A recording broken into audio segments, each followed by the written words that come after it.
sign says this is our initiation into Sat Yoga. And so this weekend, we intend to give you an overview of all of the aspects of Sat Yoga that we will go into much deeper in the course of classes and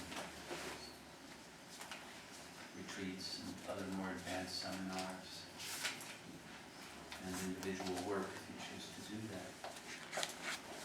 This will give you a sense of Sat Yoga in its fullness. But in brief, Sat Yoga is a way of achieving mastery over your mind.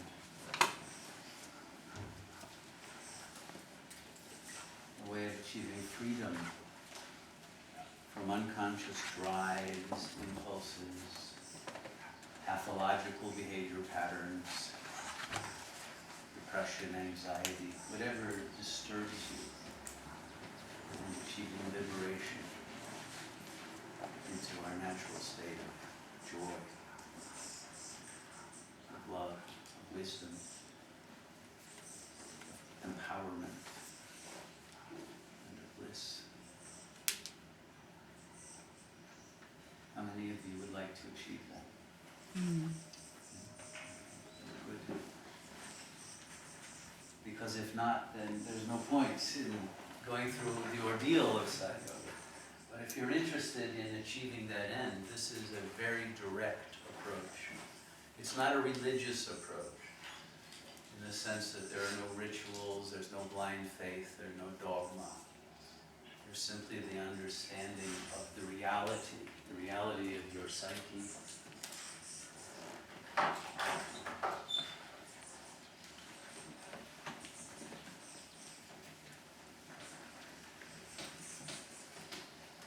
The reality of consciousness and the relationship of consciousness to the world and to the source of the world all needs to be understood.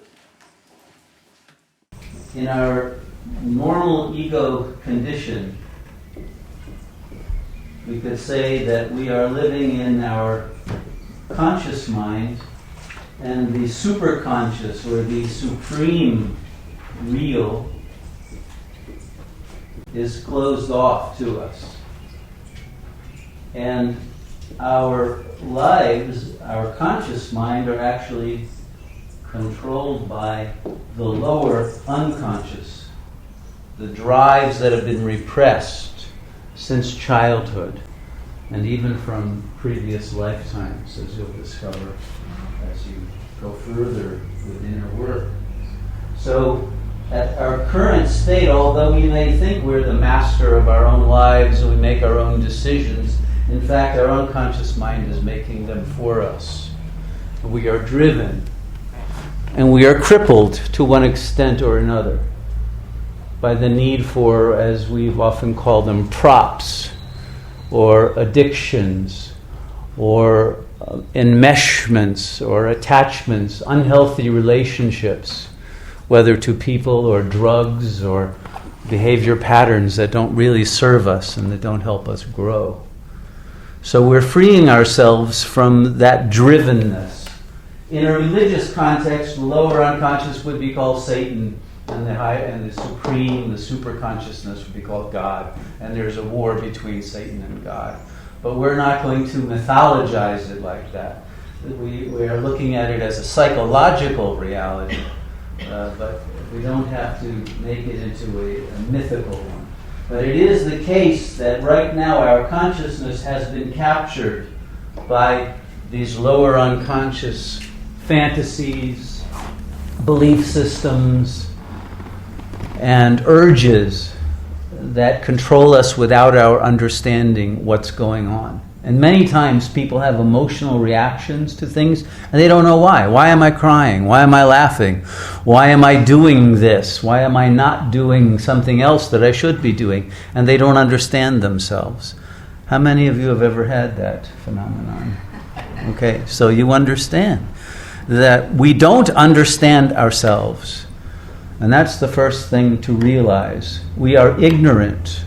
Ignorance, avidya, is a key concept in Sat Yoga.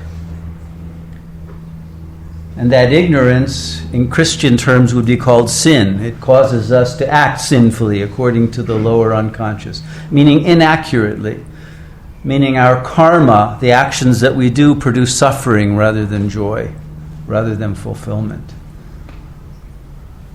The word sin really means missing the mark. It's inaccurate thoughts, behaviors, attitudes that cause us to end up digging a hole for ourselves and not living to our full potential. So what we want to do in the Sat Yoga process is open up the gates, the portals, so that the supreme energies, the superconscious energies can come, and our conscious mind can be captured by the supreme real. Captured is probably not the right word, because the supreme God, if you wish, does not want to capture us. We need to surrender to God. And if we do surrender to God, that power overrides this power, because this is the coherent signal, this is the noise. And if we surrender our consciousness to the superconsciousness, we will gain a power of will and coherence and of life energy that will be able to overrule and reorder and purify the lower unconscious and free us from that control. Until eventually it is all integrated into a single whole. And the lower becomes part of the superconsciousness, and those energies that had betrayed us come to serve us and to be integrated, sublimated into a true divine life. And that potential exists for everyone, because the truth is there is only one consciousness behind this entire cosmos. It's just that the veil of ignorance that created the ego construct, the ego mind, which is not something we're born with, it's not our natural identity, has clouded over the higher levels of consciousness.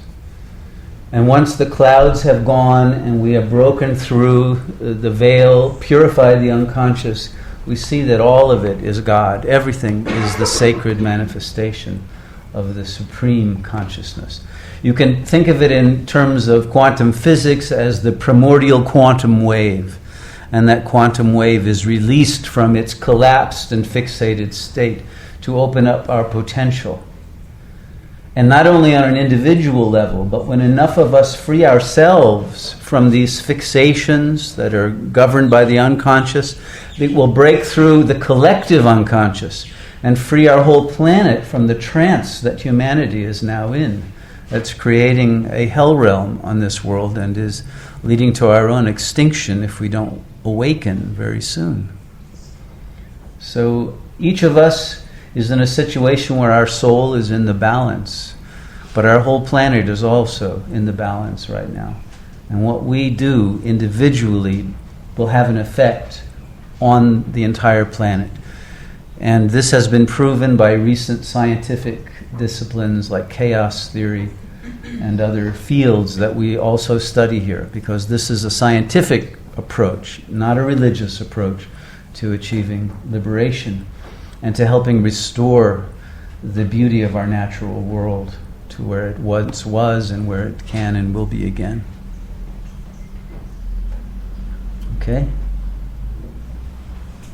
So that, in a nutshell, is what we are doing and why we're doing it.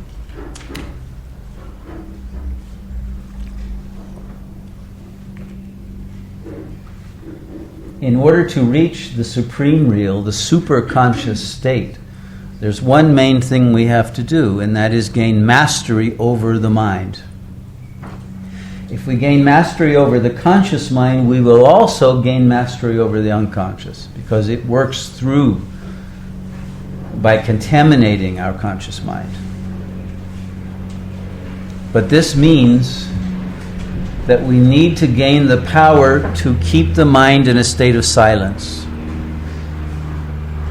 And therefore, our central practice is meditation.